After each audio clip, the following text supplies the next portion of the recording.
Welcome to I news. Afghanistan లో తాలిబాన్ల అరాచక పాలన మరో వివాదాస్పద చట్టంతో ప్రపంచాన్ని విస్మయానికి గురిచేస్తోంది.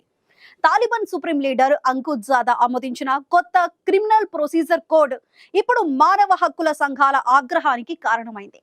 నేరస్తుడి సామాజిక హోదాను బట్టి శిక్షలు ఖరారు చేయటం, బానిసత్వాన్ని చట్టబద్ధం చేయటం వంటి విస్తుపోయే అంశాలు ఈ కొత్త చట్టంలో ఉన్నాయి. ఆ సంచలన వివరాలు ఇప్పుడు చూద్దాం.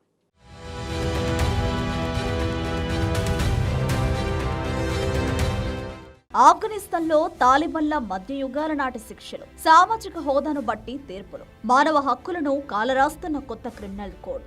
ఆఫ్ఘనిస్తాన్ను పాలిస్తున్న తాలిబాన్ ప్రభుత్వం తాజాగా 10 అధ్యాయాలు 119 ఆర్టికల్స్ తో కూడిన కొత్త క్రిమినల్ ప్రొసీజర్ కోడ్ ను అమలులోకి తీసుకొచ్చింది. ఇది ఆధునిక న్యాయ సూత్రాలకు పూర్తి విరుద్ధంగా ఉండడమే కాకుండా సమాజానికి 4 వర్గాలుగా విభజిస్తూ వివక్షకు చట్టబద్ధత కల్పించింది. ఈ కొత్త కోడ్ ప్రకారం ముస్లింలు అంటే కేవలం హనఫీ సంప్రదాయాన్ని అనుసరించే వారే అని పేర్కొంది. షియా ముస్లింలు, హిందువులు, సిక్కులు, ఇతర మైనారిటీలను మతద్రోహులుగా వర్గీకరించారు. ఎవరైనా ఇస్లాంకు వ్యతిరేకంగా లేదా తాలిబాన్ల సిద్ధాంతాలకు విరుద్ధంగా ప్రచారం చేస్తే వారికి మరణశిక్ష విధించే అధికారాన్ని ఈ చట్టం కల్పిస్తుంది. తాలిబాన్ అధికారులను విమర్శించినా లేదా వారి నిబంధనలను ఎగతాళి చేసినా 2 ఏళ్ల జైలు శిక్ష తప్పదు.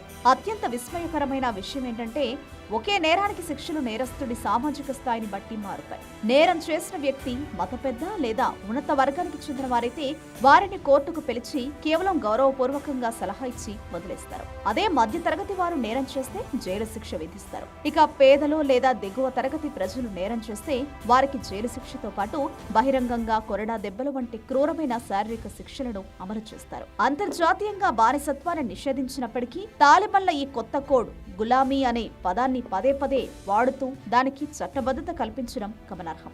అలాగే 10 ఏళ్లలోపు పిల్లలను కూడా పెద్దవారితో సమానంగా పరిగణిస్తూ శిక్షలు విధించే అవకాశం కల్పించారు.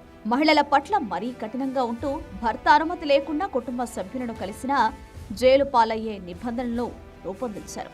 ఆఫ్ఘన్ గడ్డపై ఈ కొత్త చట్టం అమలైతే సామాన్యుల ప్రాణాలకు, స్వేచ్ఛకు అర్థం లేకుండా పోతుందని ప్రపంచవ్యాప్తంగా నిరసనలు వ్యక్తమవుతున్నాయి.